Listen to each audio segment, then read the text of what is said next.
মসজিদে হেঁটে এসে চেয়ারে বসে নামাজ পড়ে, এটা জায়েজ আছে কিনা? গুরুত্বপূর্ণ একটি প্রশ্ন। আমরা অনেকের ভিতরে এটা এখন আমাদের কাছে পরিলক্ষিত হয় যে হেঁটে হেঁটে আসছে, এসেই এরপরে চেয়ারে বসে নামাজ পড়ল। তো এটা আসলে জায়েজ আছে কিনা? মূলত নামাজের ভিতরে কিয়াম, আল্লাহু আকবার বলে এই যে আপনি দাঁড়ালেন, এই দাঁড়ানোটা হচ্ছে ফরজ। এই দাঁড়ানোটা ফরজ। এই ফরজ বিধানটা আপনি যদি ইচ্ছাকৃত লঙ্ঘন করেন তাহলে আপনার নামাজ আদায় হয় না।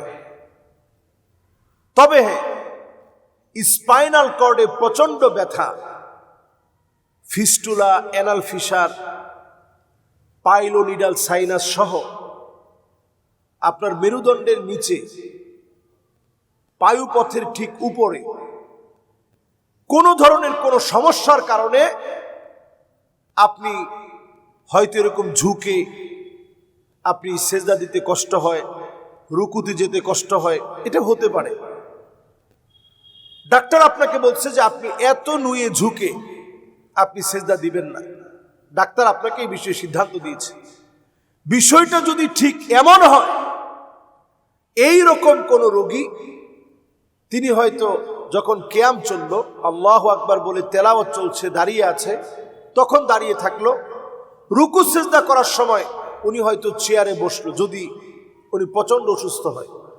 হাদিস থেকে বোঝা যায় চেয়ারে না বসে রাসূলুল্লাহ সাল্লাল্লাহু আলাইহি ওয়াসাল্লাম বলছেন ফাকউদ, যে দাঁড়াতে সক্ষম নয় সে যেন বসে পড়ে। বসে মানে একেবারে মসজিদের মধ্যে আপনি জমিনের মধ্যে মুসল্লিরা ঠিক যে জায়গায় বসছে ওই জায়গায় আপনি বসে পড়লেন। এর পরেও যদি আপনি দেখেন সমস্যা কাটতেছে না, বরং আপনি অসুস্থ আছেন, আপনার বিবেক ঠিক আছে, নামাজ কিন্তু ছেড়ে দিলে চলবে না। কোরআনুল কারীমের একটি আয়াত আমরা দলিল হিসেবে নিয়ে আসতে পারি। আল্লাযীনা ইয়াযকুরুনাল্লাহা কিয়ামান ওয়া কুউদান ওয়া আলা জুনুবিহিম ওয়া ইয়াতাফাক্কারুনা ফী খালকিস সামাওয়াতি ওয়াল আরদ রব্বানা মা খালাকতা হাযা বাতিলা। এই আয়াতে কারীমায় আল্লাহ রাব্বুল আলামিন স্পষ্ট বলছেন, হয় আপনি আল্লাহ রাব্বুল আলামিনকে ডাকবেন দাঁড়িয়ে, না হয় বসে, না হয় পার্শ্ব ফিরে, না হয় শুয়ে, যেইভাবে আপনার সামর্থ্য আছে ওইভাবেই আল্লাহকে ডাকতে হবে। আল্লাহকে ডাকার ক্ষেত্রে কার্পণ্য করলে চলবে না, যে অবস্থায় পারেন ওই অবস্থায় ডাকতে হবে। কিন্তু আপনি সারা পথ হেঁটে আসলেন, ঠিক যখন আপনি নামাজ পড়বেন তখন আপনি দুর্বল হয়ে গেলেন, এই জাতীয় ব্যক্তিকে শরীয়তের পরিভাষায় আল্লাহ তাআলা নিজে নাম দিয়েছেন কওমু কুসালা। নামাজের ভিতরে দাঁড়ালেই লোকটা অলস হয়ে যায়।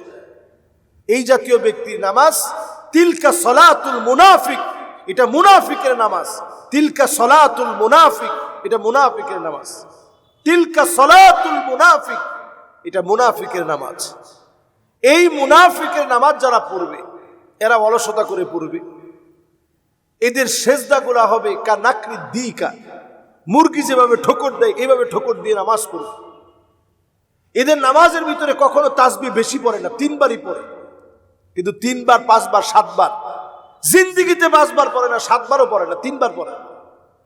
এগুলা মুনাফিকের নামাজ। নামাজ পড়তে গেলে সবচেয়ে শেষে গিয়ে নামাজ পড়ে। সারা পথ হেঁটে এসে মসজিদে এসে তিনি চেয়ারম্যান হয়ে যায়। এটা হচ্ছে মুনাফিকদের নামাজ। মাআদাল্লাহ, আল্লাহর কাছে আমরা পানাহ চাই। অসুস্থতা জনিত কারণে শরীয়ত কিন্তু কঠিন করে নাই। ইয়াসসিরু ওয়ালা তুআসসিরু, তোমরা সহজ করে দাও, কঠিন করে দিও না। বাশশিরু ওয়ালা তুনাফিরু, শুভ সংবাদ দাও, মানুষকে পৃথক করে দিও না, নফরত করে দিও না। আল্লাহ আমাদেরকে বোঝার তৌফিক দান করুক। আমরা ইসলামকে সহজ করব, কঠিন করব না।